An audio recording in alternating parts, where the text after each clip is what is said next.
Sedikit setelah Allah Subhanahu wa taala menyebutkan betapa kejamnya orang-orang kafir tersebut terhadap orang-orang mukmin, kemudian Allah Subhanahu wa taala menyebutkan ayat yang begitu indah sebenarnya. Allah mengatakan innal ladzina fatanul mu'minina wal mu'minat thumma lam yatubu falahum adzabu jahannam walahum adzabul hariq. Marilah kita sedikit perhatikan ayat ini secara lebih seksama.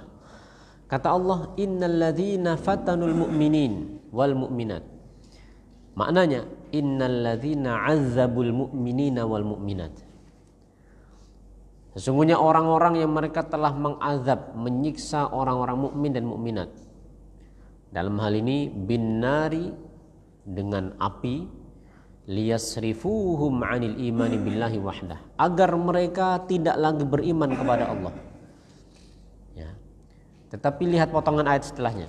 Tsumma lam yatubu. Lantas mereka tidak mau bertobat, tidak mau bertobat kepada Allah. Apa akibatnya? Falahum adzabu jahannam. Maksudnya bagi mereka falahum adzabu jahannam yaumal qiyamah. Nanti hari kiamat mereka akan mendapatkan adzabu jahannam. Walahum adzabul hariq, dan walahum adzabun nar allati tahriquhum. Maknanya bagi mereka ada azab neraka yang akan membakar mereka. Jazaan ala ma fa'aluhu bil mu'minin minal ihraqi bin nar.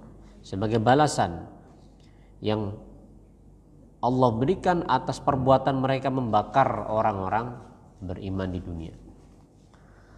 Ayat ini sepintas kita baca biasa saja, tetapi sebenarnya ayat ini merupakan ajakan untuk bertobat kepada orang-orang kafir itu. Sesungguhnya orang-orang yang mereka menyiksa orang-orang mukmin dan mukminat gara-gara iman, terus mereka tidak bertobat, bagi mereka azab jahannam dan bagi mereka azab neraka yang membakar. Itu kalau tidak bertobat. Bagaimana kalau mereka bertobat? Satu ayat kita lihat, innal ladzina amanu wa 'amilus solihati lahum jannatun tajri min tahtihal anhar. Ya, insyaallah. Dzalikal fauzul kabir. Itulah keberuntungan yang besar. Innal ladzina amanu, sesungguhnya orang-orang beriman. Beriman kepada Allah, wa 'amilus solihat, dan beramal saleh. Tentunya dalam konteks orang kafir, maka dia bertobat kepada Allah, beriman kepada Allah, dan beramal saleh, menghapus perbuatan yang telah lalu. Maka apa yang akan mereka dapatkan? Lahum jannatun, bagi mereka surga-surga yang tajril anharu min tahti qusuriha wa asjariha, yang air atau mengalir di bawah istana-istana dan pohon-pohon di surga itu sungai-sungai. Dzalikal jazaa'ul ladzina a'adda lahum, yang Allah sediakan untuk mereka ini, huwal fauzul 'azimul ladzi la yudanihi fauz, adalah keberuntungan yang besar yang tidak ada bandingannya, tidak ada keberuntungan yang sebanding dengannya. Jamaah sekalian rahimani Allah wa iyyakum. Kalau demikian halnya dengan orang kafir yang mereka ini menyiksa orang-orang beriman, Allah berikan kesempatan untuk bertobat kepada mereka. Bahwasanya mereka itu kalau bertobat, Allah akan sediakan itu, masukkan mereka ke dalam surga.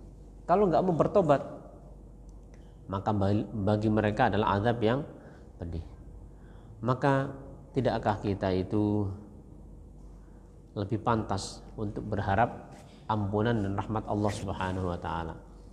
Karena orang kafir yang mereka tidak sekedar kafir, tapi sampai pada level menyakiti orang-orang beriman dengan cara yang di luar batas kemanusiaan, dibakar hidup-hidup, itu masih kok bisa bertobat, masih diterima taubat mereka. Kalau mereka bertobat dengan benar, ya, Allah sediakan bagi mereka surga. Maka bagaimana lagi dengan seorang mukmin? maka Allah Subhanahu wa taala lebih menekankan dan mencintai orang mukmin tentunya. Maka tidakkah hal tersebut membangkitkan semangat kita untuk memperbanyak istighfar kepada Allah Subhanahu wa taala, memohon ampun kepada Allah Subhanahu wa taala, memperbaiki diri kita, bertaubat kepada Allah Subhanahu wa taala. Selesai ayat ke-11 dan untuk selanjutnya ana akan buka untuk sesi tanya jawab. Barakallahu fikum. Fadhol, silakan Pak.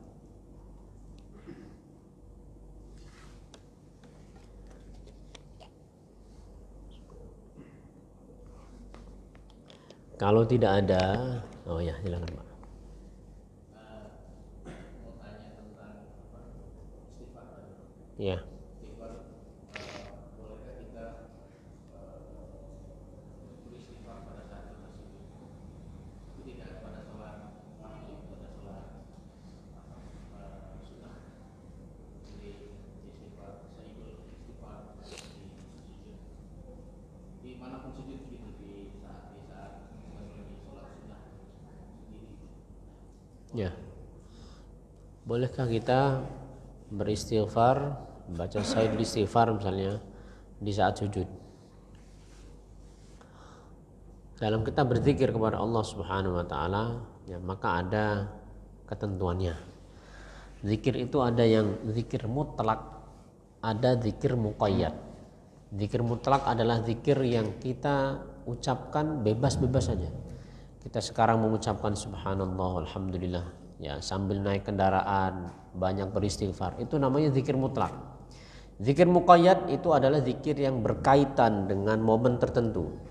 Misalnya mau melakukan aktivitas tertentu ada zikirnya. Bismillahirrahmanirrahim misalnya, mau pergi, pakai pakaian dan seterusnya.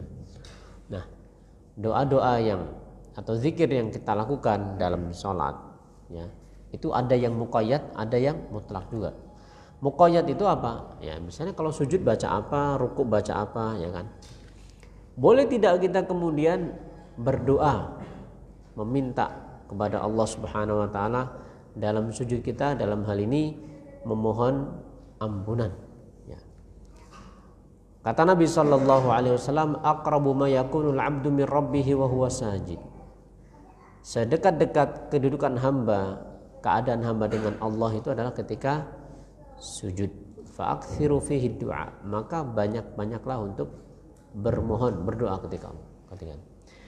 Jadi yang zahir, yang nampak adalah tidak masalah seseorang itu dia memohon ampun kepada Allah ketika sujud.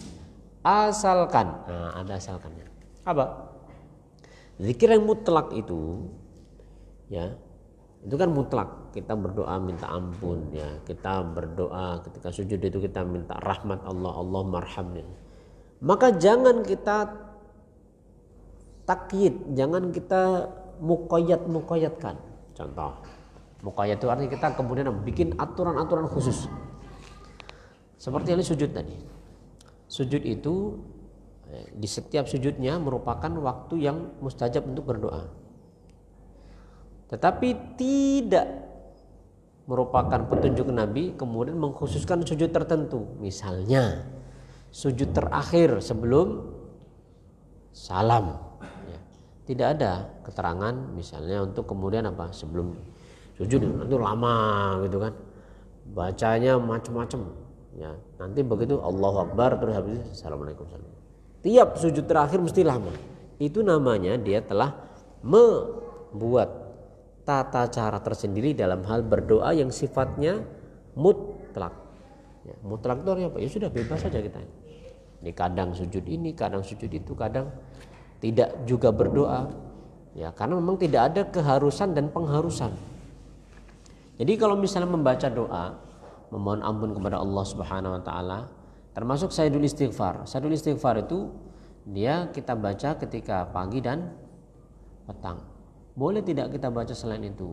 Wallahu alam. Yang nampak adalah boleh, tetapi tidak boleh kita rutinkan dengan ada ketentuan dari kita.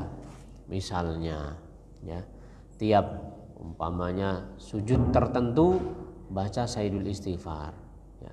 Atau misalnya nah ini membutuhkan keterangan, butuh dalil untuk mengkhususkan itu, pengkhususan itu butuh dalil. Ketika tidak ada maka ya sudah, tidak boleh kita khususkan.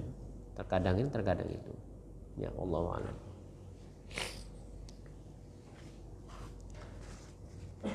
Mungkin kita cukupkan dahulu untuk kesempatan kali ini.